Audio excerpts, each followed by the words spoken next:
है 1964 की साकार वर्ण रिकॉर्ड चला है। हमें उन राहों पर चलना है जहाँ गिरना और संभलना है। अभी गिरते ही रहेंगे अंत तक। संभलना ही संभलना है। कुछ तो कहना पड़ता है। उस हिसाब से ओम शांति कहना अच्छा है। आत्मा को अपना स्वधर्म बताना होता है। मिलते जुलते हैं तो दुआ सलाम तो करते हैं, मतलब कुछ तो कहना पड़ेगा। तो ओम शांति कहना अच्छा है ताकि हम एक दूसरे को क्या याद दिला सके कि हम सब शांत स्वरूप आत्मा है। पहली आवश्यकता ये है सारे संसार की, क्या कि हम सब आत्मा आत्मा भाई भाई शांत स्वरूप आत्मा हैं। ये हमारा स्वधर्म है। आत्मा का पहला धर्म क्या है? मैं आत्मा शांत स्वरूप। बाप भी कहते हैं हम शांत हैं। कौन से बाप कहते हैं? साकार या सदाशिव? सदाशिव कहते हैं हम शांत हैं, लेकिन वो तो नीचे आया हुआ है। वो भी क्या कहता है? हम शांत हैं, शांत देश के रहने वाले हैं।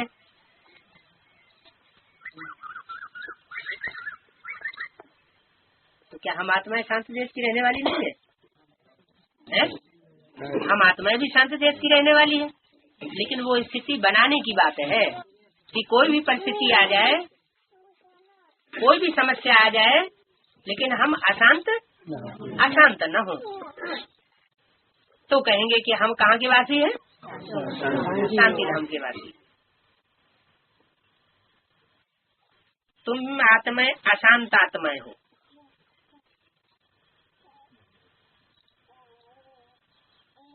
हम शांत देश के रहने वाले हैं। तुम्हारा स्वधर्म शांत है। सारी दुनिया शांति शांति कहती रहती है, परंतु शांति किसको कहा जाता है यह कोई नहीं समझते। किसको कहा जाता है? हाँ, शांत माना कुछ भी होता रहे, हमारी स्थिति अशांत न होने पाए। देहवान होगा तो अशांति होगी। जब अपने को डिटैच कर लिया कि हम तो इस पार्थिव शरीर से अलग आत्मा है, तो शांति स्थिति हो सकती है। समझते हैं कि ये लड़ना झगड़ना जो चलता है वो शांत हो जाए, तब हम शांत हो। लेकिन ये लड़ाई झगड़ा बढ़ता रहेगा या कम होगा? फिर तो बढ़ता ही रहेगा। फिर क्या करना है? दुनिया में तो लड़ाई झगड़ा शांति बढ़ती रहेगी, लेकिन हम अपने को संयत कर सकते हैं, शांत कर सकते हैं आत्मा समझ के। परंतु वो शांति तो कोई काम की नहीं, जिसमें सन्यासियों मिसल जंगल में चले जाएं और हम अपन को समझ लें कि हम शांत स्वरूप आत्मा है। असली परीक्षा कब होगी आत्मा की? जब अशांत स्थिति हो, अशांत वातावरण हो, और उस अशांत वातावरण में भी हम शांत होकर के दिखाएं। पुराने भी ज्ञान में चलने वाले बैठे हुए हैं और चल रहे हैं ज्ञान में, और नए भी निकल रहे हैं। ये कोई जरूरी नहीं है कि जो पुराने ज्ञान में चल रहे हैं वो उस स्टेज को पकड़े हुए होंगे और जो नए निकले हुए हैं वो नहीं पकड़ सकते। तो पूर्व जन्मों का हिसाब किताब है। जिसने पूर्व जन्मों में ज्यादा दूसरों को अशांत किया होगा और खुद भी धमाल मचाया होगा, अशांत रहा होगा, तो ज्ञान में आने के बाद जल्दी शांति की स्टेज को नहीं पकड़ सकेगा, भले कितने भी साल से चल रहा हो ज्ञान में।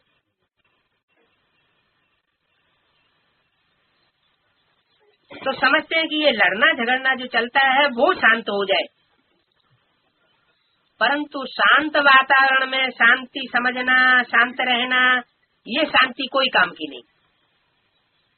घर में स्त्री पुरुष होते हैं, कोई तो झगड़ते हैं, कोई नहीं झगड़ते हैं, तो वो शांति हुई। कैसी शांति? वो नेचुरल शांति हुई क्या? शांति और चीज है। शांति आत्मा का स्वधर्म है, माना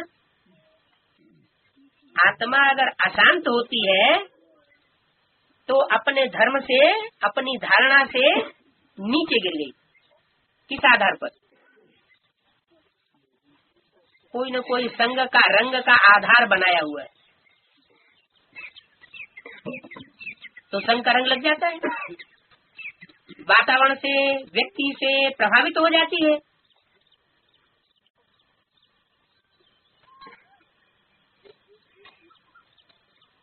बाप का भी स्वधर्म शांत है। आत्मा का बाप कौन है? जिसका स्वधर्म सदा शांत है। परम पिता परमात्मा। सिर्फ परमात्मा भी नहीं, क्या कहा? उससे पहले टाइटल लगा है परम पिता, जिसका कोई पिता होता ही नहीं। ऐसा कौन है जिसका कोई पिता ही होता नहीं? सुप्रीम सोल शिव जो आत्माओं का बाप है, उसका कोई पिता नहीं होता। प्रजापिता का पिता होता है? साकार में पिता होता है। साकार जो जन्म लिया है उस जन्म का पिता हो सकता है, लेकिन आत्मा का पिता उसका भी होता है। ऐसे नहीं कि वो परम पिता है, प्रजापिता का भी कोई पिता है आत्मिक रूप में। तो परम पिता परमात्मा, उनका धर्म क्या है? उनका भी धर्म है शांत। परम पिता परमात्मा शांत देश में रहने वाला है, हम भी शांत देश में रहने वाले हैं। कोई भी आवे, बोलो तुम्हारा स्वधर्म तो शांत है ना। पहले क्या याद दिलाना है? कोई भी नया नया मिलता है तो पहले उसको याद दिलाना है, तुम्हारा स्वधर्म तो शांत है ना। तुम असल वहाँ के रहने वाले हो। कहाँ के? शांत देश के रहने वाले हो। यहाँ आए हो पार्ट बजाने शरीर द्वारा। पार्ट तो बजाना ही है। शांति के लिए वास्तव में जंगल आदि में जाने की दरकार नहीं है। आत्मा को अपना स्वधर्म का पता है। आत्मा थक जाती है तो रात को अशरीरी हो शांत हो जाती है। सभी आत्माएं शांत हो जाती है क्या रात को सोने के बाद? है? कोई स्वप्न में उठ के दौड़ने नहीं लगते हैं, चिल्लाने नहीं लगते हैं, रोने नहीं लगते हैं? रोते हैं कि नहीं? रोते हैं तो उनको शांत कहेंगे? उस समय शांत नहीं कहेंगे। डेड साइलेंस जिनकी रहती है, स्वप्न अवस्था में भी नहीं आए तो उनको कहेंगे सुसुप्त अवस्था। कि स्वप्न आते हैं, स्वप्न में भी दो स्थिति होती है। एक अच्छा स्वप्न जिसमें आत्मा को खुशी होती है, और दूसरा दुस्वप्न, जिससे आत्मा को दुख फील होता है। और तीसरी स्टेज भी है। कौन सी? इसमें स्वप्न भी नहीं होता है, डेड साइलेंस जैसी स्थिति भी नहीं होती है। क्या होता है? जोर से घर्राटे मारते हैं, सबको जगा देंगे। वो है तामसी स्टेज। तो बोला आत्मा थक जाती है तो रात को अशरीरी हो शांत हो जाती है। रात को कितना सन्नाटा रहता है, सुबह होते ही आवाज शुरू हो जाता है। वो ही हद की दिन रात। अभी है बेहद का दिन और बेहद की बात, बेहद की रात।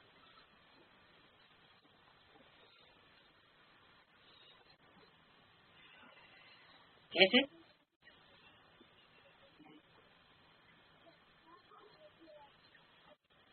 अभी बेहद का दिन और रात की बात कैसे है?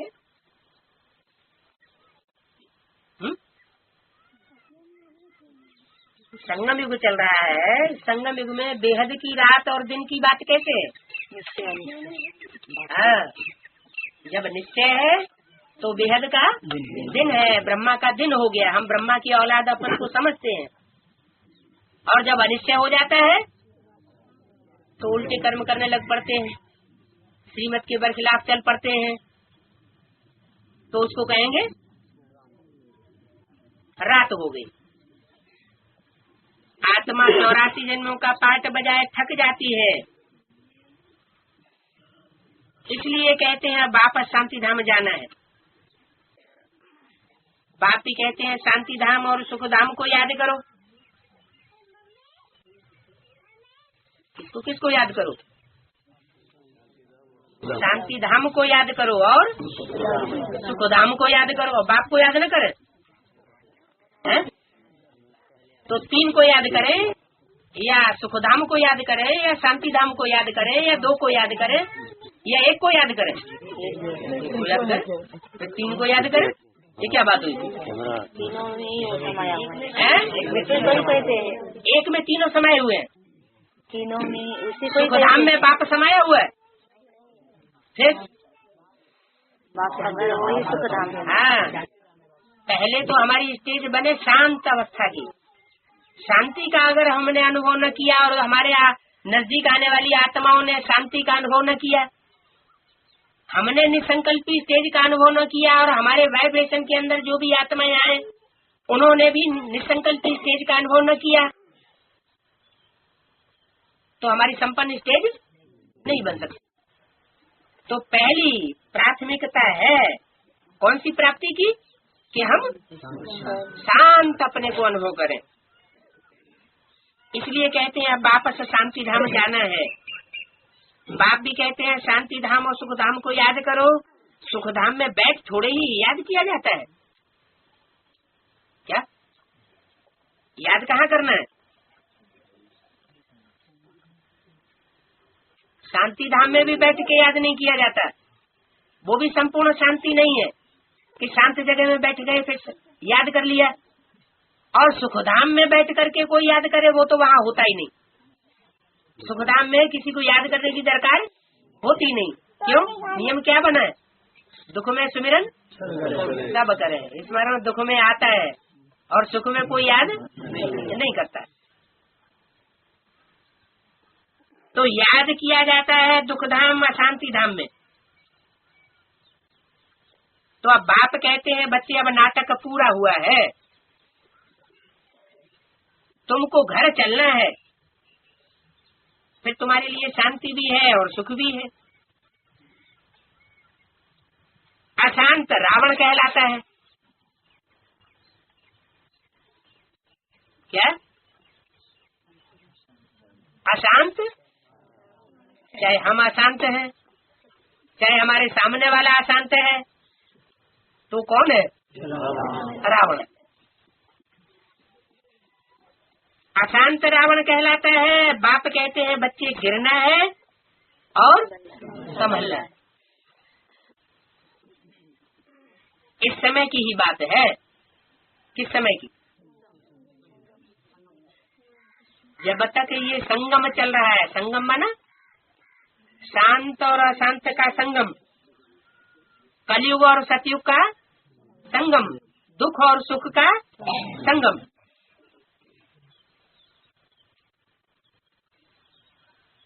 फिर जब स्वर्णिम सतयुग में पहुंच जावेंगे, स्वर्णिम युग में पहुंच जावेंगे, संपन्न स्टेज बन जावेगी आत्मा की, तो दो बातों नहीं रहेंगी। फिर गिरना खत्म। फिर क्या होगा? फिर उस स्टेज में रहने की बात अनुभव होगी। अतीन्द्रिय सुख जो गायन है, गोप गोपियों से पूछो, वो एक बार अंत समय में आरंभ हो जाएगा तो फिर 2500 वर्ष तक कायम रहेगा। तो बाप कहते हैं बच्चे गिरना है और संभलना है। इस समय की बात है। जितना बाप को याद करेंगे तो माया नहीं गिरावेगी। क्या? उनकी याद जाती होगी तो माया गिरावेगी। और अतीन्द्रिय सुख रुद्रमाला के को भी मिलता है ना।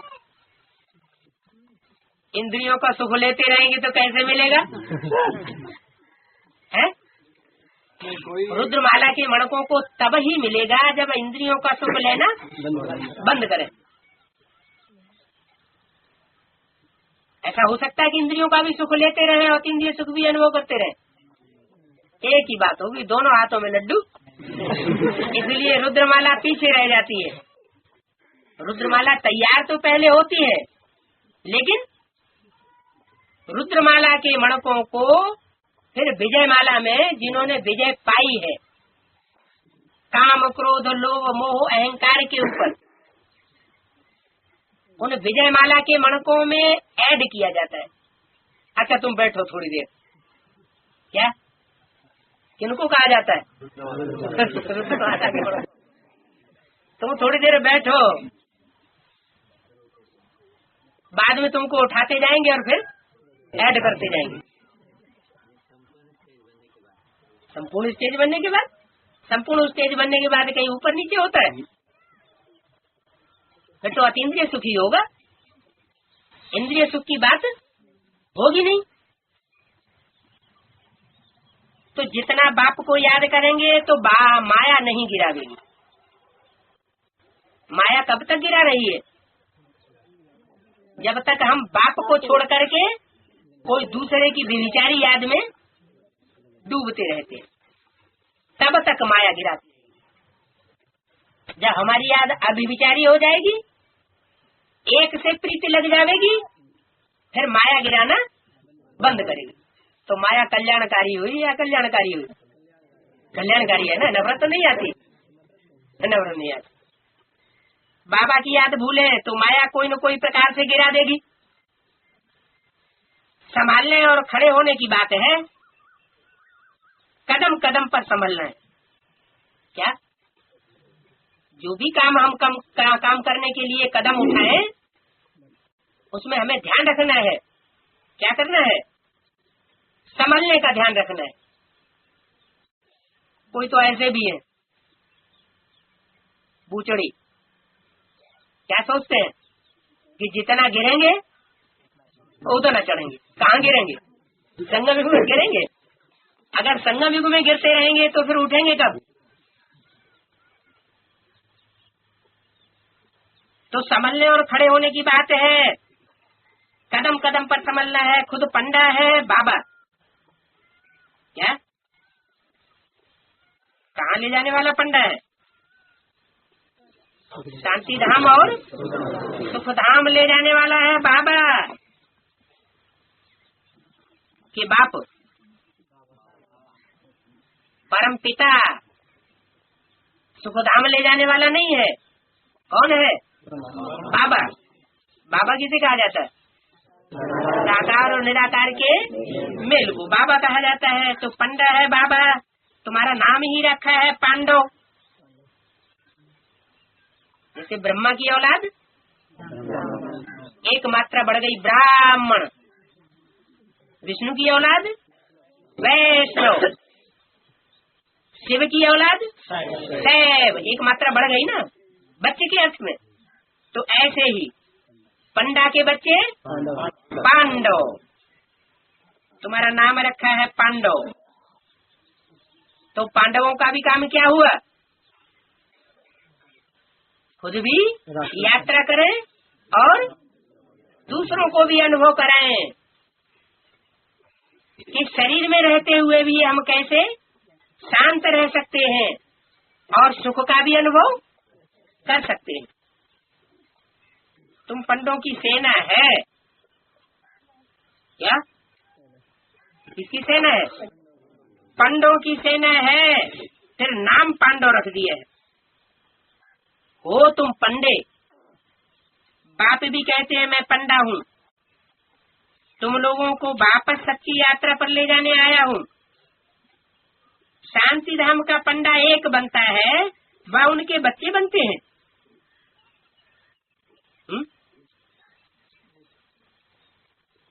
एक से तो काम नहीं होगा क्या?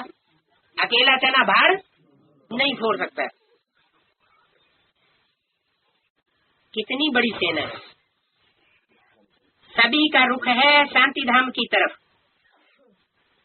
वो है परे के परे धाम। बद्रीनाथ अमरनाथ जाना कोई दूर नहीं है, वहाँ जाना तो बहुत सहज है। क्या? जो भक्ति मार्ग का बद्रीनाथ है, अमरनाथ है, वहाँ जाना बहुत सहज है। लेकिन ज्ञान मार्ग का अमरनाथ क्या है? निश्चय में निश्चय में रहना। हाँ, सदा ही निश्चय बुद्धि बन करके रहना। जैसी अमरनाथ बाप की स्टेज है, वैसी स्टेज में हम भी स्थिर हो जाएं। सदैव ऊंची स्टेज बनी रहे, कभी नीची स्टेज न हमको अनुभव हो, न हमारे संगी साथियों और देखने वालों को अनुभव हो। तो बोला उस अमरनाथ बद्रीनाथ में जाना वो कोई बड़ी बात नहीं, वो दूर नहीं है, वहाँ जाना बहुत सहज है। लेकिन कठिन कहाँ है?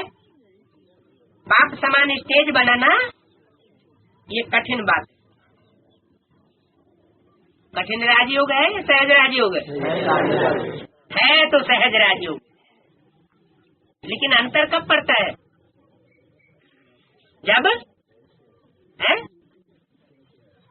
जब एक बाप दूसरा न कोई इस स्टेज से नीचे आ जाते हैं। अब विविचारी याद में विविचारी याद समाई जाती है तो कठिन हो जाता है।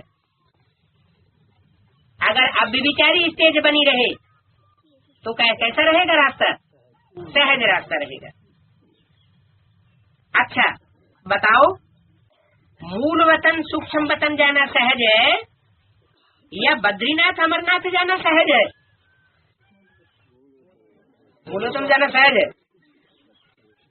तो अभी तक पहुंच गए होते। 60 साल क्यों घिरते रहे ना? है कोई ब्राह्मणों की दुनिया में से कोई पहुंचा क्यों? सूक्ष्म वतन मूल वतन वहाँ पहुंच गया कोई कि पहुंच के वापस आ जाते हैं? सूक्ष्म वतन मूल वतन नजदीक है या अमरनाथ बद्रीनाथ नजदीक है? देखने में तो मूल वतन सूक्ष्म वतन परे से परे है। अमरनाथ आदि पर जाना तो झट रेल में बैठ करके पहुंच जाएंगे, परंतु वास्तव में मूल वतन सूक्ष्म वतन में जाना वास्तव में देरी नहीं लगती है। बुद्धि की लाइन क्लियर है तो 1 सेकंड में पहुंच सकते हैं। सेकंड की बात है, बहुत परे से परे भी है और नजदीक से नजदीक भी। ये क्या बात हुई? या तो बहुत दूर होगा या बहुत नजदीक होगा, दोनों बातें कैसे हो सकती हैं? अगर आत्मिक स्टेज पक्की है, बुद्धि की लाइन क्लियर है तो नजदीक है। बुद्धि की लाइन क्लियर नहीं है, बुद्धि इधर उधर देहदारियों में, स्थूल वस्तुओं में फंस रही है, अटैचमेंट में है, तो बहुत कठिन है, दूर है। तो बहुत परे से परे भी है और नजदीक से नजदीक भी है, टाइम नहीं लगता है। तुम सिर्फ बुद्धि से याद करो। वो जिस्मानी यात्रा है तो कोई नई बात नहीं है, आधा कल्पी ये यात्राएं करते आए हो। ये रूहानी यात्रा तुमको एक ही बाप आकर के कराते हैं। क्या क्या कहा? रूहानी यात्रा एक ही बाप यहाँ आकर के कराते हैं, और जिस्मानी यात्राएं अनेक देहदारी गुरु कराते रहते। बाहर की दुनिया में ही या ब्राह्मणों की दुनिया में भी? ब्राह्मणों की दुनिया में भी अनेक देहदारी गुरु हैं जो क्या कहते रहते, चलो माउंट आबू, हम तुम्हें स्वर्ग के दर्शन कराएं, शांति धाम सुखधाम दिखाएं। समझाए नहीं सकेंगे, लेकिन क्या कहेंगे, दर्शन कराएंगे, चलो दर्शन कराए लाए, अनुभव कराए लाए शांति धाम सुखधाम का। लेकिन इसमें कहीं किसी को भटकाने की दरकार नहीं है। तुम हो सिकीले बच्चे, तुमको एक ही बाप आकर के ये रूहानी यात्रा कराते हैं। क्या कहा? तुमको कहने वाला जिसको तुमको कह रहा है, वो बच्चे कितने होंगे? थोड़े माने कितने हैं? वो थोड़े बच्चे कितने होंगे जिनको रूहानी बाप, एक ही रूहानी बाप रूहानी यात्रा कराता है? 4.5 लाख। और उनमें प्रवेश करने वाले 4.5 लाख। टोटल कितने हुए? 9 लाख आत्माओं को एक ही रूहानी बाप है जो यात्रा कराता है। तुम हो सिकील दे बच्चे। क्या उनमें भी तुम हो? बहुत सिक से बहुत लंबे समय के बाद मिले हुए। यज्ञ जब शुरू हुआ था तब भी तुम मिले थे क्या? और अब भी मिल रहे हो, तो कितने हुए? सिक से मिले हुए सिकिल ने बच्चे कितने हुए? बहुत थोड़े। बहुत थोड़े। कितने? 4.5 लाख या 9 लाख? 4.5 लाख। 9 लाख नहीं नहीं है। क्यों है?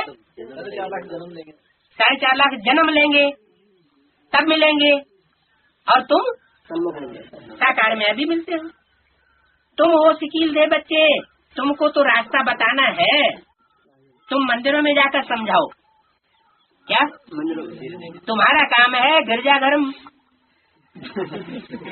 और मस्जिद में जाकर के समझाने का काम नहीं है। कहाँ जाकर समझाओ? मंदिरों में जाकर समझाओ। और मस्जिद में जाके समझाने लगे तो कोई मिस हो जिद करने वाली है तो वहाँ सुनेंगे नहीं। मंदिरों में जाकर तुम समझाओ ये देवी देवताएं कब राज्य करते थे। क्या समझाओ? क्या समझाओ? ये देवी देवताएं मंदिर में मूर्तियां रखी हुई हैं, ये कब राज्य करते थे? इनके सर के ऊपर छत्र लगा हुआ है, सिंहासन पर बैठे हुए हैं, तो ये राज्य कब करते थे? एक्यूरेट जवाब दे पाएंगे? भक्त लोग इस बात का एक्यूरेट जवाब नहीं दे पाएंगे। कहेंगे त्रेता युग में राज्य करते थे राम सीता, लक्ष्मी नारायण राज्य करते थे सतयुग में, इतना तक तो बताएंगे। क्योंकि शास्त्रों में लिखा हुआ है त्रेता में राम का राज्य और सतयुग में लक्ष्मी नारायण का राज्य। लेकिन सतयुग त्रेता कब था तो पता नहीं, बता नहीं पाएंगे। लक्ष्मी नारायण के मंदिर आदि में तो बहुत नजदीक रखे हुए हैं मूर्तियों के रूप में। अमरनाथ के मंदिर कितना दूर रखा है? क्या कहा? ये अंतर क्यों है? कोई भी शहर में जाओ, लक्ष्मी नारायण का मंदिर शहर के अंदर होगा, और शिव के मंदिर जितने भी पुराने मंदिर हैं शिव के, वो सब शमशान घाट में होंगे या शहर के बाहर होंगे। ऐसे क्यों रखते हैं? देवताओं के मंदिर शहर के अंदर क्यों, और शिव का मंदिर शहर से बाहर क्यों होता है? आत्मिक स्टेज के लिए। माने देवताओं की आत्मिक स्टेज नहीं होती है, देह अभिमानी होते हैं। देवताएं देह अभिमानी होते हैं क्या?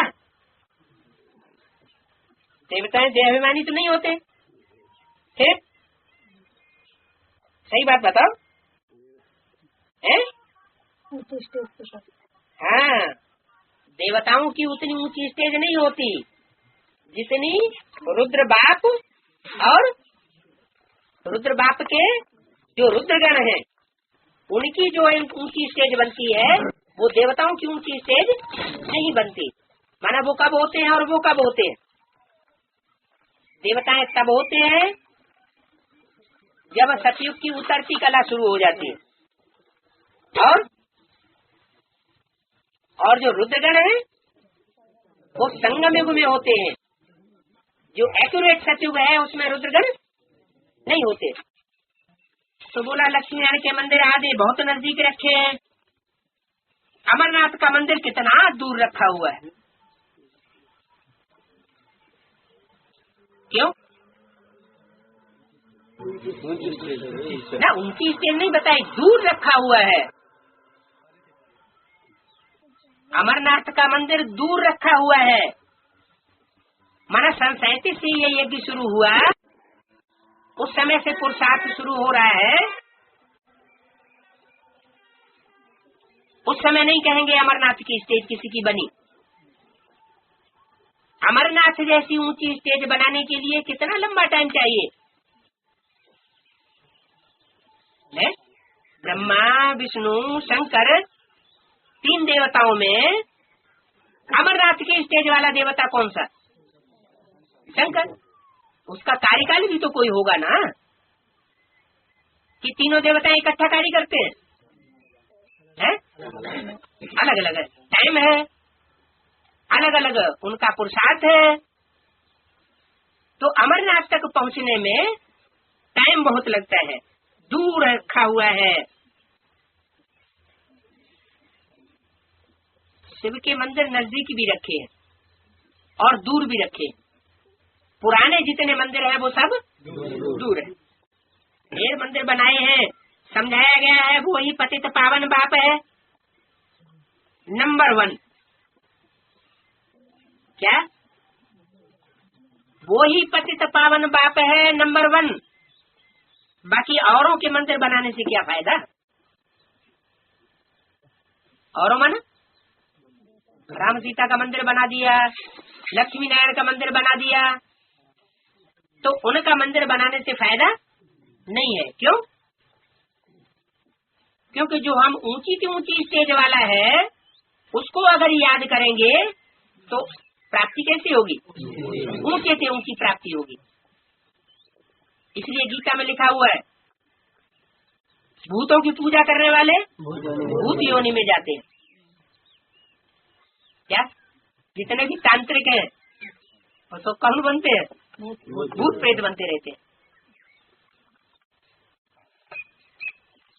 और जो देवताओं को याद करते हैं वो देव योनि में जाते हैं, और जो मेरे को याद करते हैं भगवान को, वह बहुत ऊंची प्राप्ति करते हैं, भगवत लोक को प्राप्त होते हैं। तो कौन से लोक हुए? कितने लोक हुए? 3 लोक हुए। द्वापर युग से भूत प्रेतों की दुनिया शुरू होती है, और जब संगम युग 100 साल का पूरा होगा तब कौन सी दुनिया शुरू होती है? देवताओं की 16 कला संपूर्ण देवताओं की दुनिया शुरू होती है।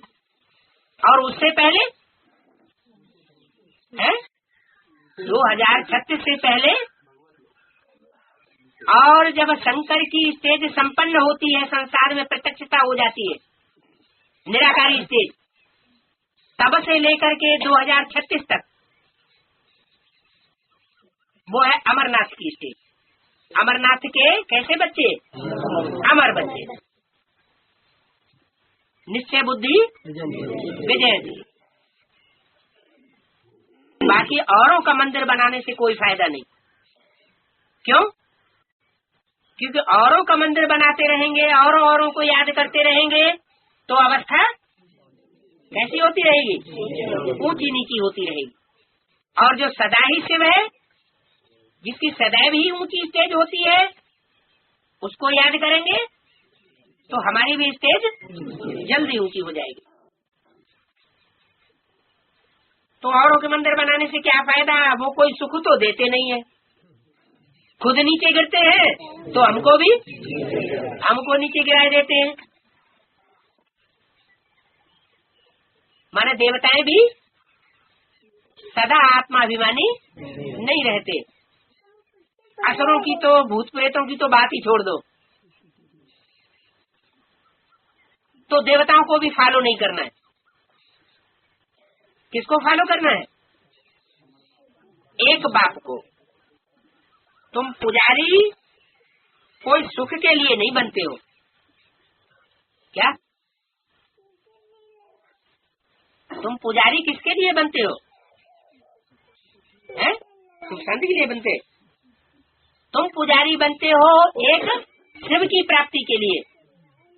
तुम कोई स्वर्ग की प्राप्ति के लिए, सुख के लिए पुजारी नहीं बनते हो।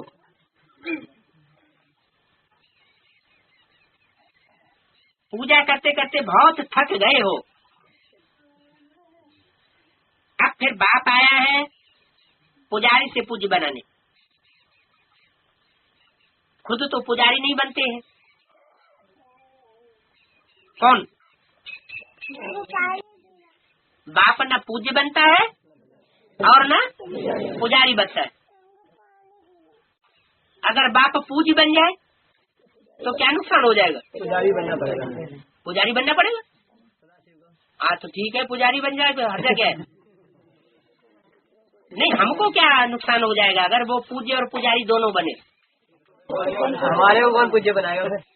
नहीं, हाँ, अगर वो भी पुजारी बनता रहे और वो भी पूज्य भी बने, पुजारी भी बने, तो फिर हमको ऊंचा उठाने वाला कोई नहीं होगा। खुद तो पुजारी नहीं बनते हैं। तुम जानते हो हम पूज्य थे, फिर हम पुजारी बने हैं, तो पुजारी का दर्जा कम हो जाता है। क्या?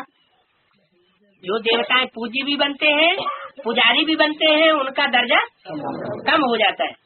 और ऊंच से ऊंच दर्जा किसका रहता है? जो सदैव एक रस अवस्था में लंबे समय तक टिकते हैं।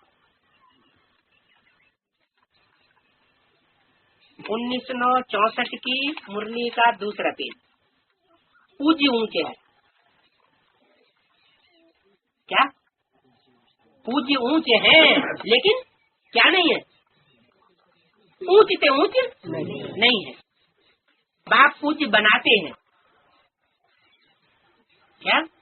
रामकृष्ण को जिनकी पूजा होती है उनको ऊंच कौन बनाते हैं? बाप पूज्य बनाते हैं। तुम पूज्य देवी देवताएं थे, फिर पुजारी बन धक्के खाते आए हो। अब पूजा को छोड़ फिर पूज्य बनना है। क्या कहा?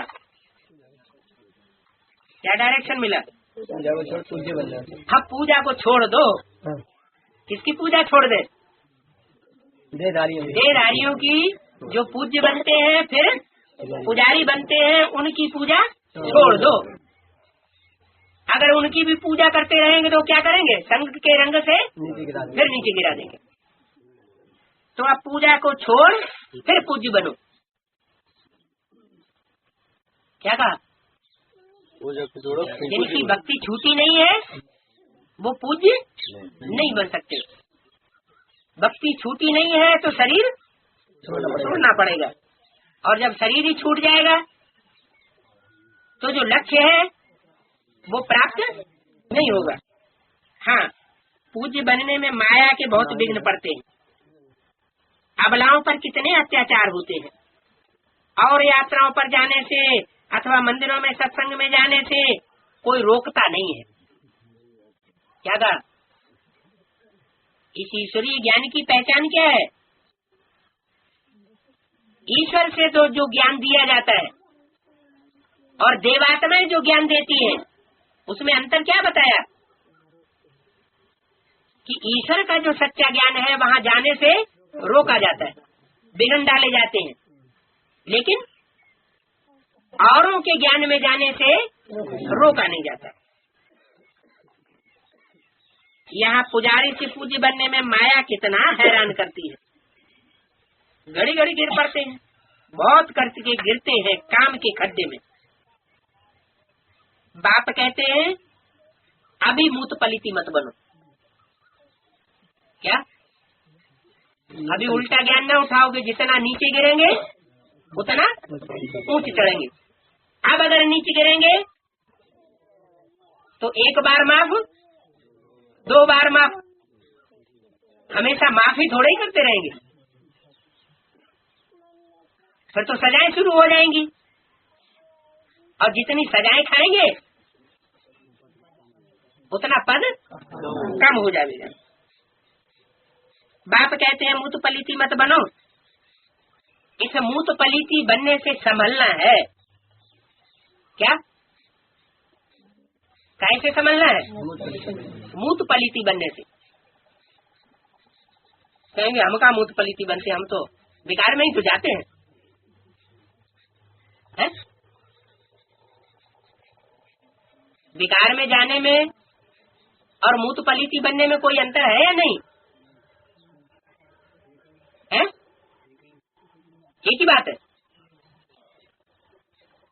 मूत पलीती किसे कहा जाता है? हैं? अरे जो भ्रष्ट इंद्रियां हैं उनसे शक्ति क्षीण हो जाए तो क्या हो गया? मूत पलीती हो गया। अगर शक्ति क्षीण नहीं होती है तो उसे मूत पलीती नहीं कहेंगे। शक्ति क्षीण हो गई तो तन से क्षीण हो गई, माना मन जरूर पहले ही क्षीण हुआ पड़ा होगा। वाचा में भी कुछ न कुछ ऊपर नीचे होते रहते होंगे। मन से, तन से और संकल्प मात्र से पतन का अनुभव न करे, नीचे गिरने का अनुभव न करे, उमंग उत्साह बिल्कुल कम न होने पाए। तो मूत पलीती मत बनो, इनसे संभलना है। सबसे गंदा गिरना है काम विकार का, काम चिता में जलना, जैसे सागर में गोते खाना। चलो कोई ऐसा है जो तन से पतित नहीं बनता है, लेकिन मन से संकल्प वही चलाता रहता है पतित होने के, तो उसे क्या कहेंगे? उसे कहेंगे काम चिता में क्या हो रहा है? जल रहा है। विषय सागर में गोता खाना ये सबसे गंदा काम है, चाहे मन से गोता खाना और चाहे तन से गोता खाना। बाप भी कहते हैं काम महाशत्रु है। गटर में गोते खाने का ख्याल कब नहीं करना है? जब जब ख्याल आता है तो संकल्प है बीज, ख्याल भी आया माने बीज बो दिया, और बीज बोया है तो उसका फल भी आगे पीछे निकलता है। कभी ख्याल नहीं आना चाहिए, मूत है ना, इससे पतित बन पड़ते हैं। ऐसे मत समझो, यहाँ जो आते हैं तो उन्हों की बिख से बुद्धि निकल जाती है। ऐसे भी बेवकूफ है यहाँ, तो समझते हैं बड़ा भाई ज्ञान में बहुत होशियार है, इसकी बहुत देखभाल करनी चाहिए। कोई आया अच्छा अच्छा ज्ञान सुनाया, अच्छी अच्छी बातें सुनाई, बस आराम से घर में रख लिया, परिवार में अंदर गुजर लिया। फिर जब उसने वो अपने उल्टे सीधे कर्म बंदर पन्ने के करना शुरू किए तो हम क्या जाने, हम तो समझते थे ज्ञान में चलता है, इसलिए हमने रख लिया। तो आगाह कर दिया पहले से ही।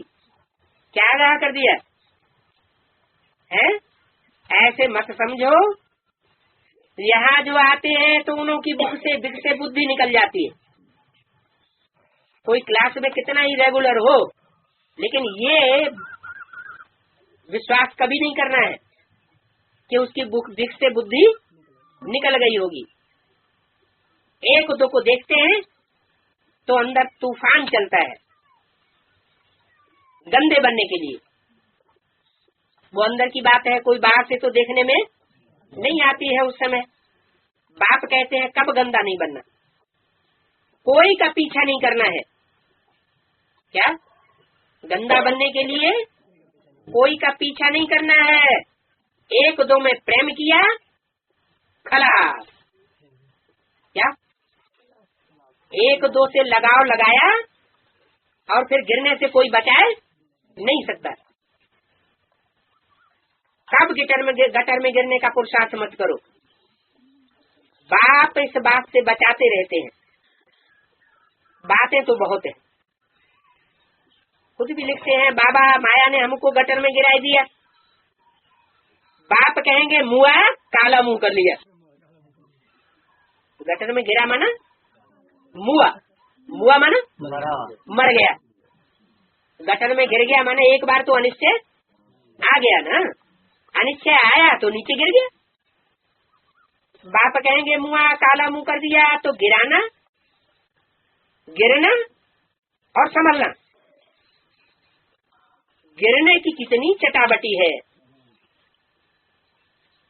माया ने ऐसी चमाट मारी जो एकदम खत्म हो गया, मर गया। ये ड्रामा कहेंगे। अगर ऐसा कुछ हुआ किसी के जीवन में तो उसको क्या कहेंगे? इसका ऐसा ही ड्रामा था। कुल को कलंक लगाते आते हैं। क्या वो भी कौन से कुल को? जो ईश्वरीय कुल है उसको कलंक लगाने वाले बन गए। कितने जाकर के गंदे बने।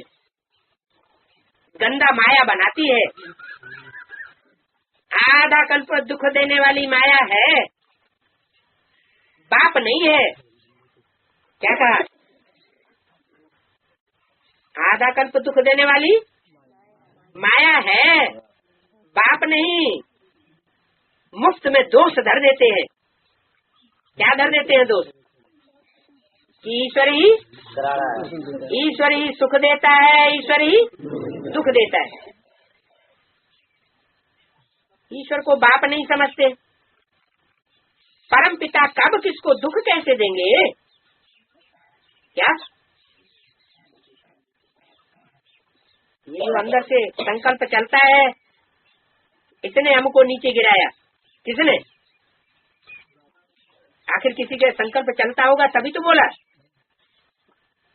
जिनके अंदर भी ये संकल्प चलता है, क्या ये बाप ही नीचे गिराता है? इसका मतलब क्या हुआ? वो निश्चय बुद्धि आत्मा नहीं है। परम पिता कब किसको दुख कैसे देंगे? परम पिता दुख देवे तो बाकी मनुष्य तो एक दो में बड़ा ही दुख देने लग पड़ेंगे।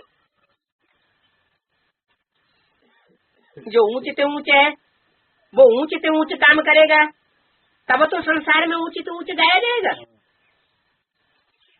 नीच काम करने वाले, दुख देने वाले नीच कहे जाएंगे। बाप समझाते हैं तुम ही अपने लिए ऐसे कर्म बनाते हो। क्या अपने लिए कर्म तुम बनाते हो अपने लिए ऐसे कर्म। मैं किसी को नीचे गिराने का निमित्त नहीं बनता हूँ। संग दोष में भी उल्टे कर्म कर लेते हो, बाप को भूल जाते हो। क्या कहा? अगर तुम उल्टा कर्म करते हो तो जब बाप को भूलते हो तब उल्टा कर्म करते हो। बाप की याद रहे तो उल्टा कर्म कब हो नहीं सकता। साधारण है ना, तो बच्चे भूल जाते। कौन है साधारण? बाप जो साधारण तन में आया है, तो जैसे दुनिया वाले लोग कर्म करते हैं ऐसा कर्म करने वाला बाप को भी समझ लेते हैं। साधारण बाप को साधारण रूप को देख करके उसे साधारण कर्म करने वाला समझने के कारण ऐसी भूल हो जाती है। बाप तो शिक्षा ही देंगे परंतु इसको भूल जाते हैं। बाप समझते हैं योग पूरा नहीं है इसलिए बाप के ऊपर दोष धरते हैं।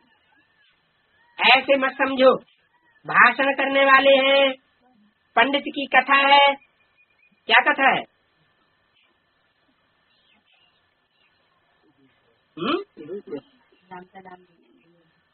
पंडित की क्या कथा है? औरों को कहा राम राम कहने से नदी पार हो जाएंगे, और खुद डूब गया। खुद पार हो न सका, बीच में ही डूब गया। तो कौन हुआ पंडित? राजा रामचंद्र बन गया। राजा रामचंद्र जी बन गया हैं? रामचंद्र बन गया। रामचंद्र बन गया, बन जाएगा नहीं? नहीं गया था, बन गया। अब नहीं बनेगा? अब तो नहीं, अब नहीं, अब नारायण बनेगा। अब नारायण बनेगा। अच्छा, पक्का रखना। पक्का ही है। बोले वोट ले आओ तो चले। कहा कि राम नाम करने से, कहने से नदी पार हो जाएंगे, खुद पार हो न सका। क्या कहा? वोट ले आओ। वोट ले आओ तो हम चले।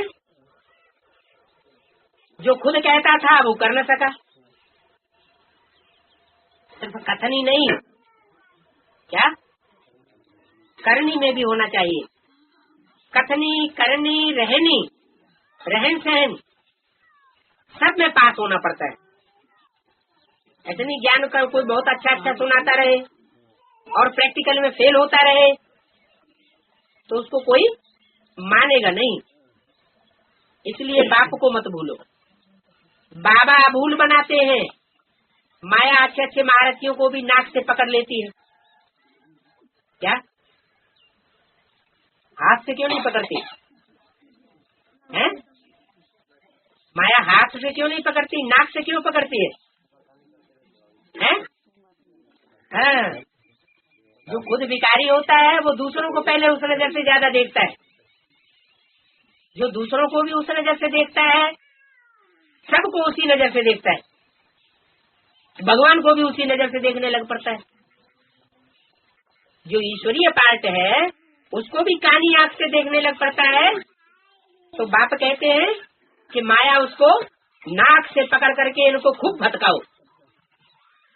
महारथियों को नाक से पकड़ती है। क्यों? साधारण पुरुषार्थियों को नाक से नहीं पकड़ते हैं? किसी के ऊपर ज्यादा गुस्सा होता है ना, जैसे बंदर है, जब सांप को पकड़ लेता है मुड़िया तो क्या करता है, उसकी नाक जमीन से रगड़ेगा।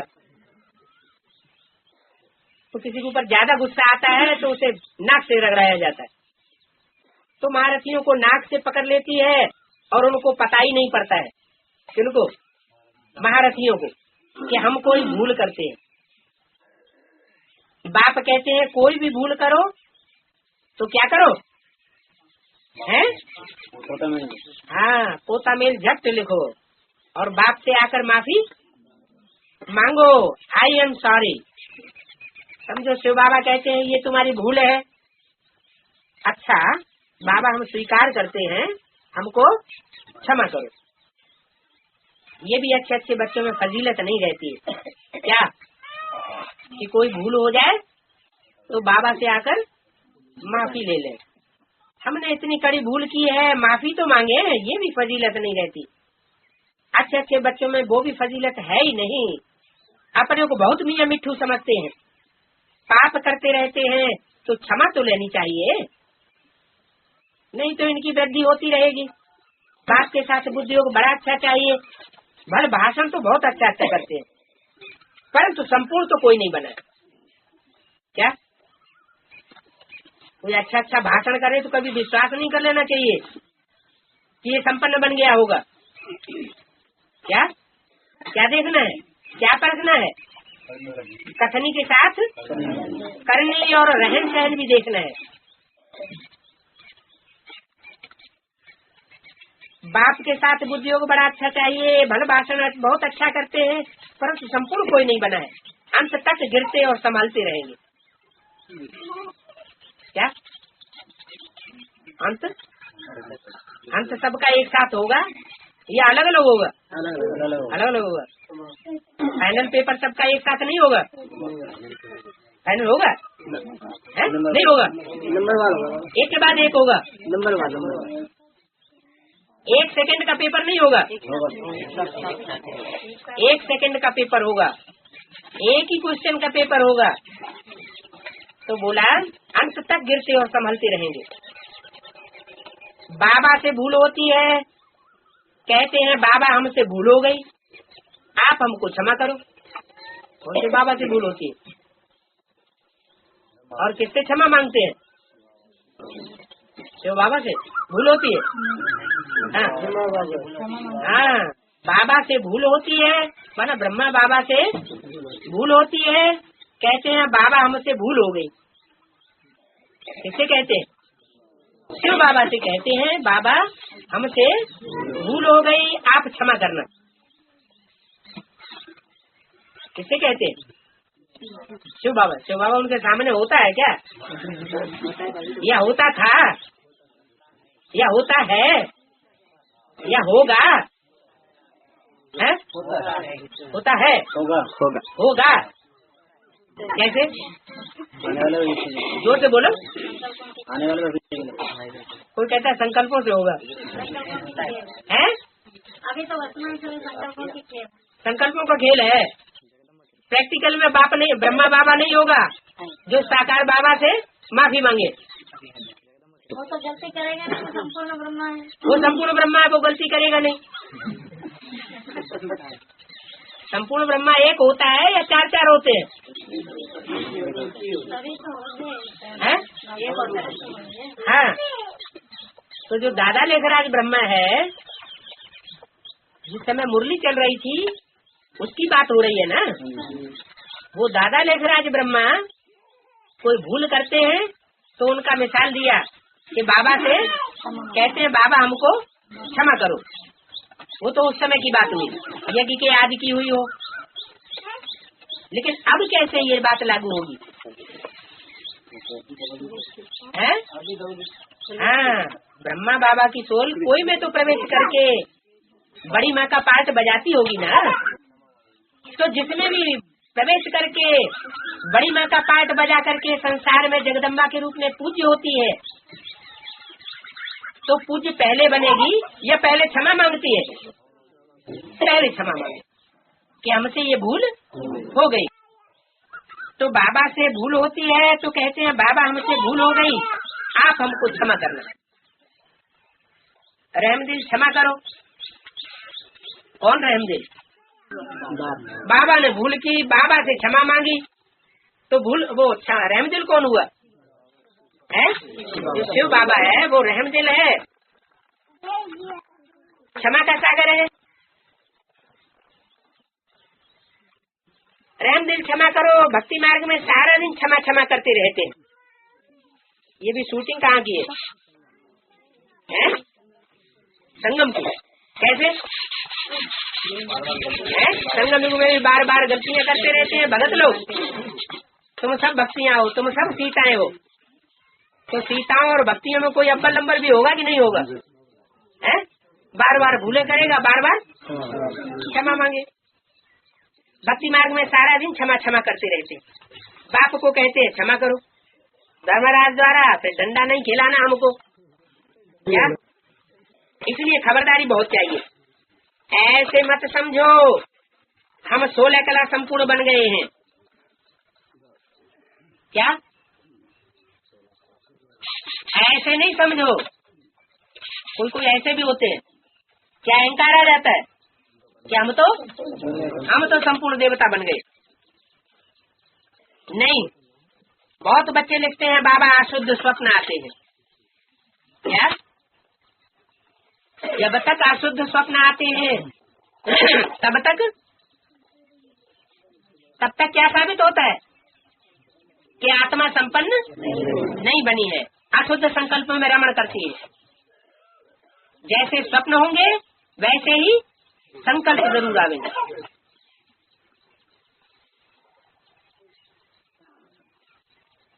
हाँ जी, तो बोला ऐसे ऐसे स्वप्न ख्याल आते हैं जो नींद भी नहीं फिट जाती है, बाबा की याद नहीं ठहरती। हाँ जी। तो बोला ऐसे ऐसे स्वप्न ख्याल आते हैं जो नींद भी नहीं फिट जाती है। बाबा की याद नहीं ठहरती। बच्चों को कहता हूँ सबसे जाती नंबर 1 तो हमारे पास स्वप्न आदि आती है। कौन से बाबा कहते हैं? हाँ, ब्रह्मा बाबा बच्चों से कहते हैं सबसे जाती नंबर 1 तो हमारे पास स्वप्न आते हैं। नंबर 1 क्या आते हैं? स्वप्न नंबर 1 हमारे पास आते हैं। नंबर 1 क्यों बताया? फ्रंट में खड़े ना नहीं, नंबर 1 स्वप्न क्यों कहा? 3rd क्लास स्वप्न क्यों नहीं कहा? 4th क्लास स्वप्न क्यों नहीं कहा? हाँ, बाबा की किसी के प्रति दुर्भावना नहीं होती थी, सबके प्रति शुभ संकल्प होता था। तो स्वप्न भी कैसा आएगा? शुभ संकल्पों का स्वप्न आता था। तो कहा बच्चों को कहता हूँ सबसे जाती नंबर 1 तो हमारे पास स्वप्न आदि आती है। सबसे आगे तो ये बाबा है ना, इनसे पूछो माया कितना सामना करती है। जब तक स्वप्न आते हैं तो संकल्प जरूर चलते होंगे, और जब तक संकल्प चलते हैं तब तक निराकारी स्टेज नहीं बनी है। इनसे पूछो माया कितना सामना करती है। ऐसे ऐसे स्वप्न ख्यालात आते हैं जो नींद भी फिट जाती है, याद में नहीं रहते। समझते माया जरूर बच्चों को भी पछाड़ती होगी। तो बाबा कहते हैं इस बाबा से पूछो, ये राय देंगे। कौन से बाबा कहते हैं? ब्रह्मा बाबा कहते हैं कि मैं नहीं बता पाऊंगा, मैं खुद ही फंसा हुआ हूँ। ब्रह्मा बाबा कहते हैं मैं खुद ही फंसा हुआ हूँ। बाबा से पूछो। कौन से बाबा से? शिव बाबा से पूछो, ये राय देंगे। तुम जितना रुस्तम होंगे उतने तूफान आवेंगे। जो कुछ तुम्हारे पास आते हैं वो मेरे पास भी आते हैं। मैं कोई छिपाता नहीं हूँ, सब बतलाता हूँ। मियाँ मुंह मिट्ठू नहीं बनना है। क्या? अपने मुंह से मियाँ मिट्ठू नहीं बनना है। अंत में 16 कला संपूर्ण बनेंगे।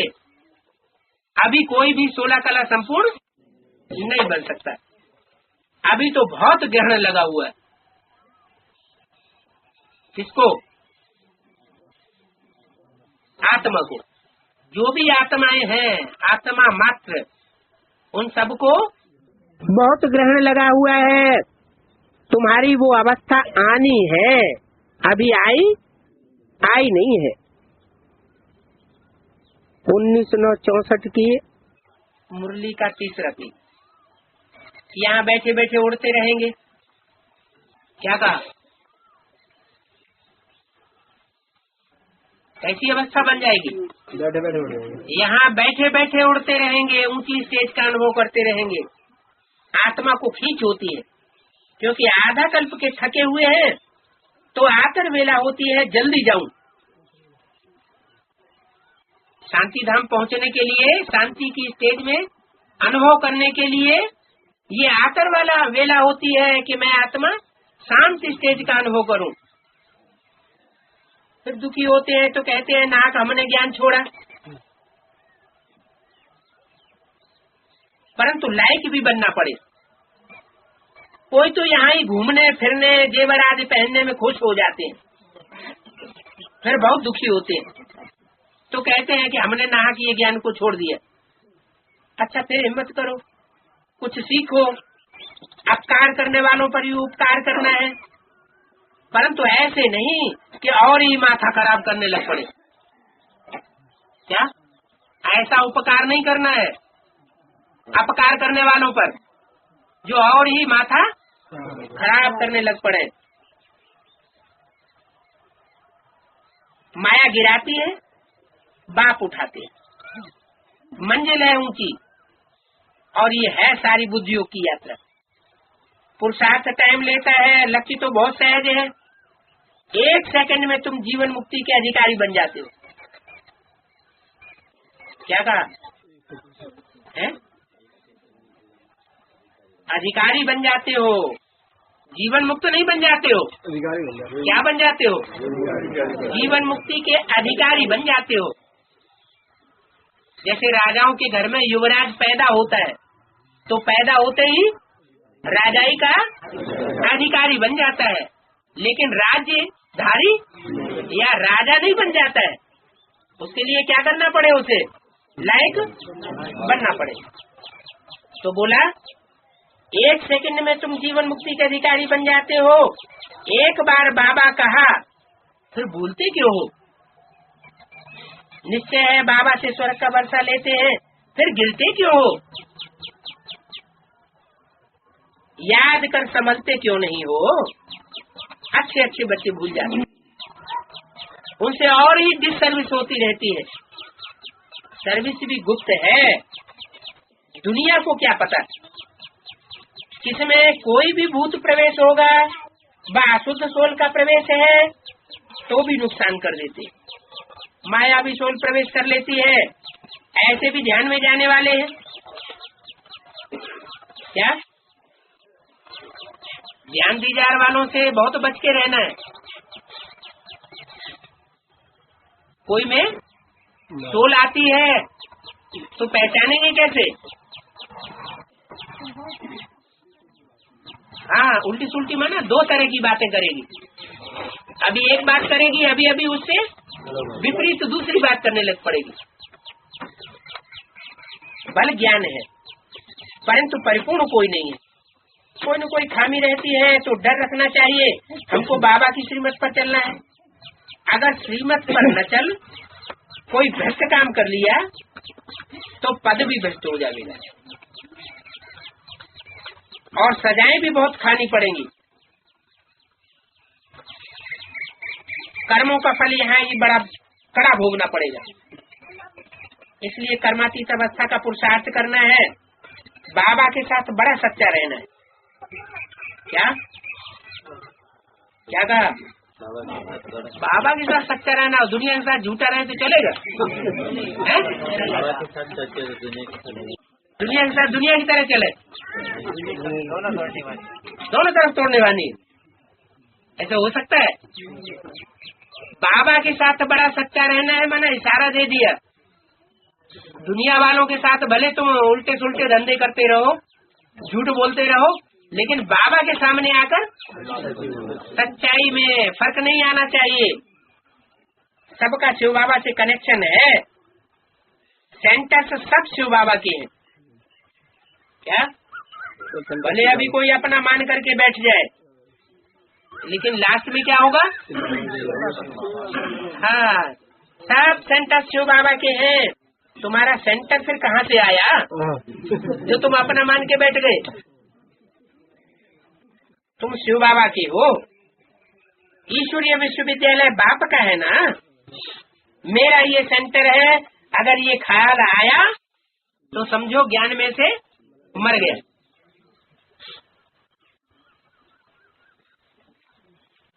ऐसे मेरा मेरा करते करते कितने गिर पड़ते हैं। क्या जिसने अगर इस बात का प्रूफ दे दिया कि ये सेंटर मेरा है तो मर गया। क्यों? क्योंकि बाप कहते हैं मैं कभी किसी को निकालता नहीं हूँ। निकालने वाली कौन है? माया निकाल के फेंक देती है। ऐसे मेरा मेरा करते करते कितने गिन पड़ते हैं। सब कुछ शिव बाबा का है। तुम कहते हो बाबा ये तन मन धन सब आपका है, तो बाबा भी कहते हैं स्वर्ग की राजाई सारी तुम्हारी है। कितना एवजा मिलता है? तुम क्या देते हो? मरने से पहले करनी घोर को देते हैं। मरने से पहले क्या करते हैं? करनी घोर को देते हैं। जीते जी दान कराते हैं। देखते हैं कि होपलेस केस है तो दान पुण्य कराए देते हैं। बाप भी कहते हैं बच्चे जीते जी कर लो। क्या बच्चे अब तुम्हारा सबका होपलेस केस हो गया है। अब तुमको कोई बचाए नहीं सकता। होपलेस केस हो गया है। तन मन धन अब अर्पण कर लो। करनी घोर बाप आया हुआ है। करनी घोर ब्राह्मण नहीं होते, उनको दिया जाता है कि नहीं? क्यों दिया जाता है? ये भक्ति मार्ग में परंपरा कहाँ से पड़ी? यहाँ से। कैसे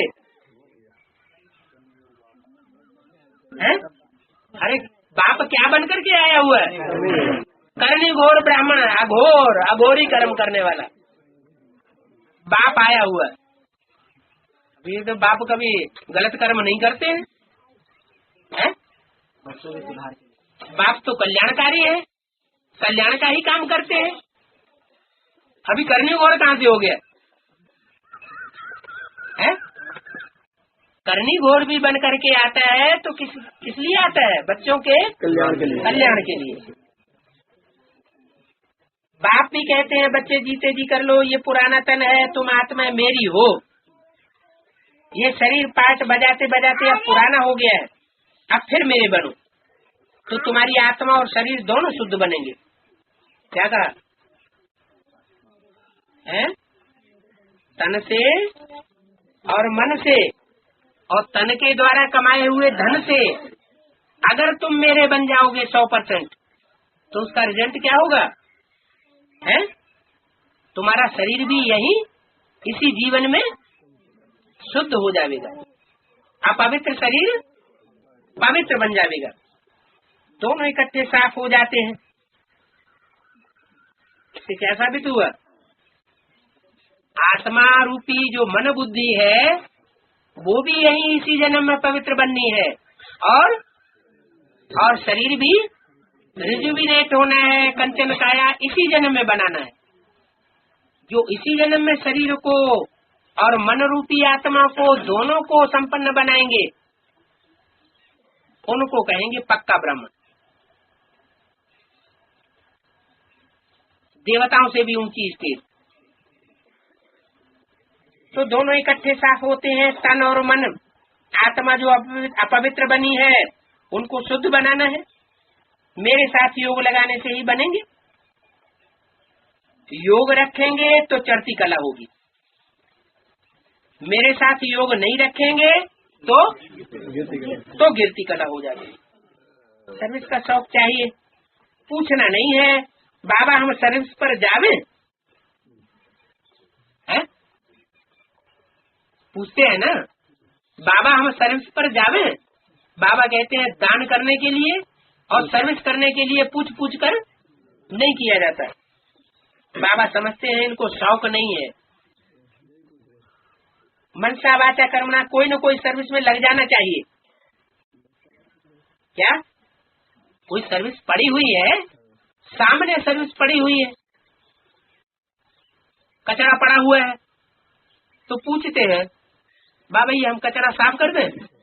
अरे ये पूछने के लिए दरकार है, कहने से करे वो तो मनुष्य की कोटि में आ गया।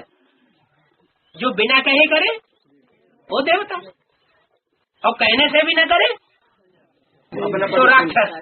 अब अपने अपने दिल से पूछो कि हम कौन सी कोटि में क्या बनने वाले हैं? जो शास्त्रों में चेहरे दिखाए गए हैं, चित्र दिखाए गए हैं, उनमें हमारा चित्र कौन सा है?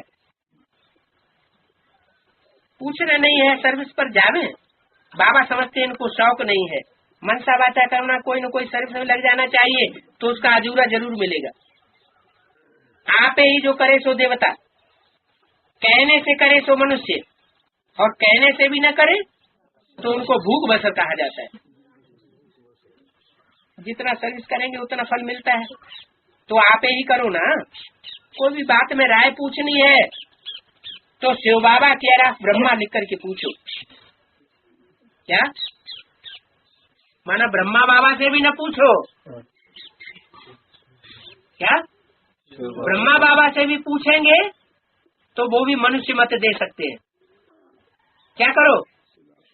शिव बाबा कह रहा ब्रह्मा लिख करके पूछो तो झट राय मिलेगी, ये करो।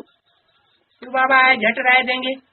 शिव बाबा कहते हैं मेरे को हाथ है, पूछते मेरे को हाथ है, इस तन में शिव बाबा बैठा है ना, तो जिस तन में शिव बाबा बैठा है तो उस तन में हाथ है या नहीं है? है? जगन्नाथ नहीं है, वो एक स्टेज अलग, जब उनका कोई सहयोगी नहीं होता। शिव बाबा आए झट राय देंगे। शिव बाबा कहते हैं मेरे को हाथ है, इस तन में शिव बाबा बैठे हैं ना। चिट्ठी लिखते हैं तो शिव बाबा लिखते हैं ना बच्चों को चिट्ठी, तो चिट्ठी लिखते हैं तो हाथ है या बिना हाथों के लिखते हैं? हाथ है। बैल को सारा दिन थोड़े ही सर्विस करावेंगे, मना बैल में हर समय सवारी नहीं की जाती। बैल जब थक जाते हैं तो उनकी आंखों में पानी आ जाता है। यहाँ तो आंसू आने की बात ही नहीं है, इनको तो सर्विस करनी है। बच्चों को समझाते हैं माँ में कम याद करो, तो ये शिव बाबा कहते हैं, इनकी आत्मा भी सुनती है। ये तो बिल्कुल सहज है, बेहद का बाप ही है जो स्वर्ग का रचयिता है। क्या स्वर्ग का गेट माताओं के द्वारा खुलवाते हैं, लेकिन स्वर्ग का रचयिता कौन है? स्वर्ग का रचयिता बेहद का बाप है। बाबा आते हैं स्वर्ग की स्थापना, नरक का विनाश करने। महाभारत लड़ाई भी सामने खड़ी है, यादव कौरव पांडव भी है। तुम जानते हो अब खेल पूरा होता है। बाबा लेने आया हुआ है, सिर पर विक्रमों का बोझा बहुत है। क्या बाबा जब लेने आया हुआ है शांति धाम अपने घर ले जाने के लिए, तो उस समय विक्रमों का बोझा सर के ऊपर बहुत है। याद नहीं करेंगे तो महारानी महाराजा नहीं बन सकेंगे। यह है राजयोग न कि प्रजा योग। क्या कौन सा योग है? राजयोग है। अगर अभी भी प्रभावित होने वाली प्रजा बनते रहेंगे, मनुष्य आत्माओं से प्रभावित होते रहेंगे, भले कोई ऊंचे से ऊंचा देवता बनने वाला हो, तो कौन सा योग सीख रहे हैं? प्रजा योग। बाप तो राजयोग सिखाने आए हैं, योग पूरा नहीं लगाते हैं तो प्रजा बन पड़ते हैं। बाप से पूरा योग नहीं लगाते हैं तो इसका मतलब दूसरों से देहधारियों से भी योग लगाते रहते हैं। तो जो देहधारियों से भी प्रभावित होते रहते हैं, उनसे भी योग लगाते रहते हैं, उनको भी याद करते रहते हैं, तो वो प्रजा वर्ग में चले जाएंगे। राजाई का पद बाप से ले नहीं सके। योग पूरा नहीं लगाते हैं तो प्रजा बन पड़ते हैं। है तो राजयोग। कहते हैं बाबा हम पूरा वर्षा लेंगे, तो फिर सर्विस का शौक भी चाहिए। अगर पूरा वर्षा लेंगे, बाप से डायरेक्ट वर्षा लेंगे, राजाई का वर्षा लेंगे, राजकुल में आने का वर्षा लेंगे, माना 16,000 की लिस्ट में आना चाहते हैं, तो क्या करो? सर्विस का शौक चाहिए। ये नहीं पड़े पड़े तंडुआ मार के सोते रहे। माना शौक नहीं है, अपने सुख का ज्यादा ध्यान रखते हैं। ईश्वरीय सेवा में भले नुकसान होता रहे, उसका ध्यान नहीं रखेंगे। लिखकर पूछ भी सकते हैं, अगर इस समय मैं मर जाऊं तो क्या बनूंगा? क्या बच्चे पूछ सकते हैं बाबा से, क्या कि बाबा इस समय अगर मैं मर जाऊं तो क्या बनूंगा? तो बाबा क्या कहेंगे? हैं? जिसके अंदर मर जाने का संकल्प आता है, इसका मतलब बाबा क्या समझेगा? हैं? एक तो प्रैक्टिकल में कोई मर जाए तो उसको क्या कहा जाता है? उसको कहा जाता है आपघाती। क्या कहा जाता है? आपघाती माना सुइसाइड करने वाला। और जो सुइसाइड करने वाला है वो सबसे बड़ा पाप है। क्या इस ड्रामा में किसी का जीवन लेना और जीवन देना ये नुधा हुआ है, ईश्वर का काम कहा जाता है। किसी का जिंदगी लेनी और देनी ये मनुष्य का काम नहीं है। तो अपना जीवन लेना, अपना जीवन बर्बाद खत्म कर देना ये भी हमारा काम नहीं है। जो सुइसाइड करते हैं वो भूत प्रेत वाली आत्मा है। चलो करते नहीं है, उनके अंदर संकल्प आता है कि हम मर जाएं, तो संकल्प तो बीज तो है, संकल्प का बीज तो बोने वाले बन गए। अगर वो तीखा हो गया तो कर्मणा में भी आ सकता है, ये अच्छी बात नहीं है। कोई पूछते हैं हम क्या बनेंगे अगर अभी शरीर छोड़ जाए? परिपूर्ण तो अंत में बनेंगे, अभी तो तुम अपूर्ण हो। अभी शरीर छोड़ेंगे तो क्या बनेंगे? अधूरे देवता बन जाएंगे, कम कलाओं वाले देवता बन जाएंगे। जो कम कलाओं वाले देवता बनेंगे वो द्वापर युग से दूसरे धर्मों में कन्वर्ट हो जाएंगे और दूसरे धर्मों में भूत प्रेतों को मानते हैं, फरिश्ताओं की मान्यता करते हैं। लेकिन भारतवर्ष में फरिश्तों की मान्यता नहीं है। यहाँ तो देवी देवताओं को पूजते हैं जो 16 कला संपूर्ण बनते हैं, पूरे 84 जन्म लेते हैं। 1964 की मुरली का चौथा पेज।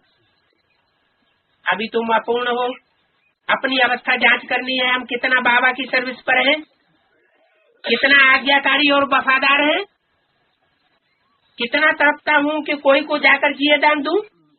बेचारे बहुत दुखी हैं, अंधे हैं। गुरुओं ने तो सत्यानाश कर दिए। क्या गुरु ने सत्यानाश? सबको क्या बना दिया है?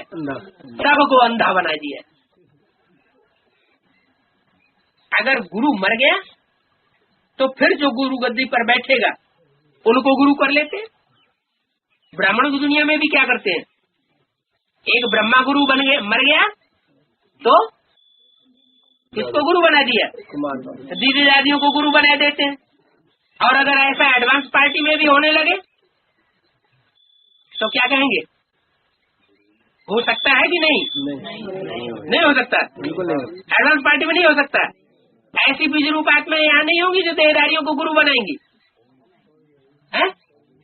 अगर ऐसी आत्माएं न होती फिर तो सब धर्मों से माला तैयार हो जाए।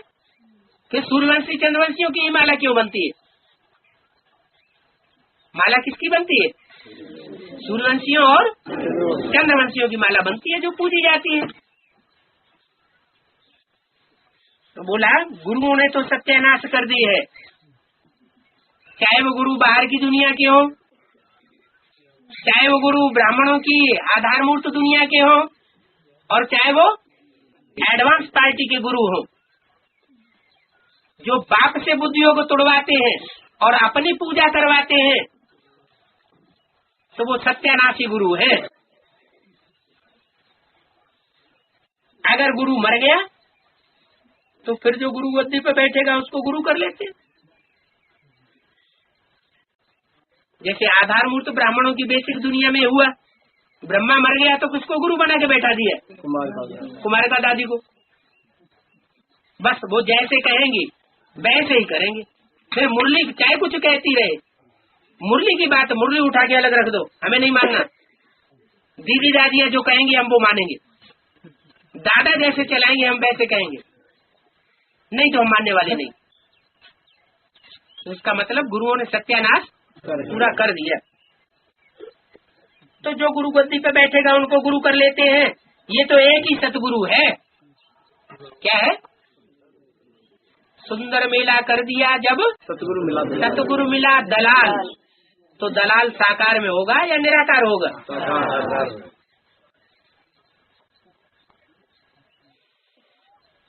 साकार ही नहीं होंगे तो सदगति कैसे करेंगे? सदगति तो शरीर के साथ कही जाती है,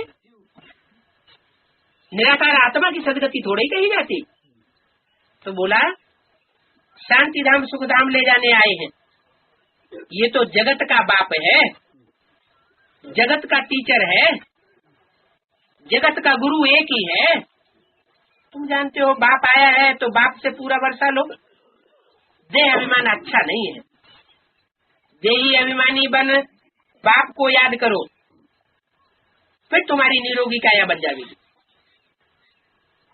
क्या देह अभिमान में रह करके बाप को याद किया तो निरोगी काया नहीं बनेगी। वहाँ तो पवित्रता, सुख, शांति, संपत्ति सब कुछ है, अथाह संपत्ति है। यहाँ देखो पेट के लिए मारामारी कितनी चलती है। क्या धन के लिए क्या क्या चलता है, दूसरों की हत्याएं भी कर देते हैं। वैसे बाबा पेट के लिए तो नहीं करते, पेटियों के लिए करते हैं। पेट को तो 2 रोटी चाहिए, पेटियों के लिए करते हैं हत्याएं। कमाते किस लिए? पेट तो 2 रोटी खाएगा। अच्छे रास्ते से या बुरे रास्ते से किस लिए कमाते हैं? पेटियां भरने के लिए। पेटियां भरने के लिए। सबसे बड़ी पेटी तो ये पेटी हो गया। पेटियां भी किस लिए? बाबा पेट तो 2 रोटी मांगेगा, लेकिन पेटियां तो बहुत चाहिए। पेटियां भी किस लिए? उसका भी तो कोई लक्ष्य चाहिए। बाल बच्चों की जो पेट है वो हमारे पीढ़ी दर पीढ़ी सुखाला बने रहे, इसीलिए तो पेटियां भरते हैं। तो उन बाल बच्चों का भी तो अपना पेट ही हुआ ना। तो बोला यहाँ देखो तो पेट के लिए मारामारी है। क्या इस दुनिया में पेट के लिए बहुत मारामारी है। अगर ब्राह्मणों की दुनिया में भी कोई है ऐसे धर्म गुरु जिनको डर है, पता नहीं हमारी आगे की जिंदगी कैसे चलेगी, हमारा तो धंधा ही चौपट हुआ जा रहा है। जब से ये एडवांस शंकर पार्टी निकली है तो उनको भी कौन सा ब्राह्मण कहेंगे? पेटू ब्राह्मण कहेंगे ना। तो बोला पेट के लिए कितनी मारामारी है, विख के लिए मारामारी, क्रोध के लिए, मोह के लिए मारामारी चलती रहती है। बाबा कहते हैं मोह छोड़ो, अंतकाल जो स्त्री सुमरे, मानते नहीं है, फिर भी औरों को याद करते रहते हैं। अपना बच्चा आज नहीं तो दूसरे तन का ले लेते हैं। क्या अपना बच्चा जिनको पैदा नहीं होगा तो दूसरे का बच्चा गोद ले लेंगे। अरे शिव बालक तुम्हारी इतनी सेवा करेंगे जो तुम बात मत पूछो के जैसी सेवा किसी ने 63 जन्म की भी नहीं होगी।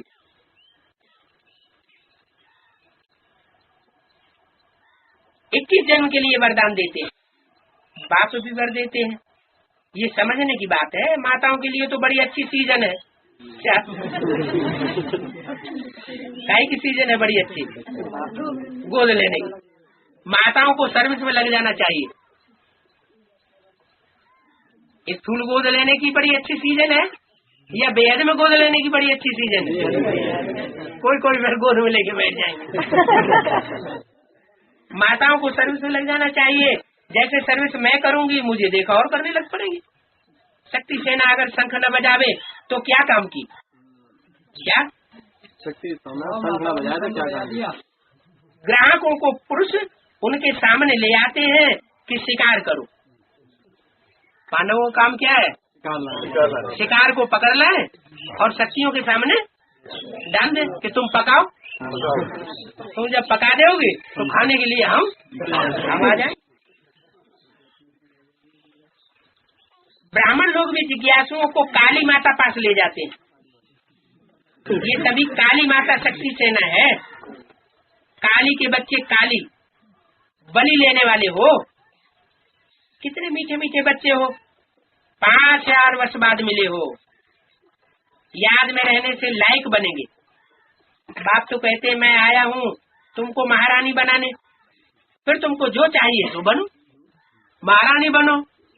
अच्छा महारानी नहीं बनना चाहते, रानी बनो, पटरानी बनो। पटरानी नहीं बनना चाहते, रानी नहीं बनना चाहते तो क्या बनो? पटरानी बनो, दास दासी बनो, चंडाल चंडालिका बनो। मेरे को याद करने से पवित्र बनेंगे, दूसरों को याद करने से और ही जास्ती विकर्म होते रहेंगे। क्या दूसरों को याद करेंगे तो और ही जास्ती पाप कर्म होते रहेंगे, विपरीत कर्म होते रहेंगे। अच्छा, ओम शांति।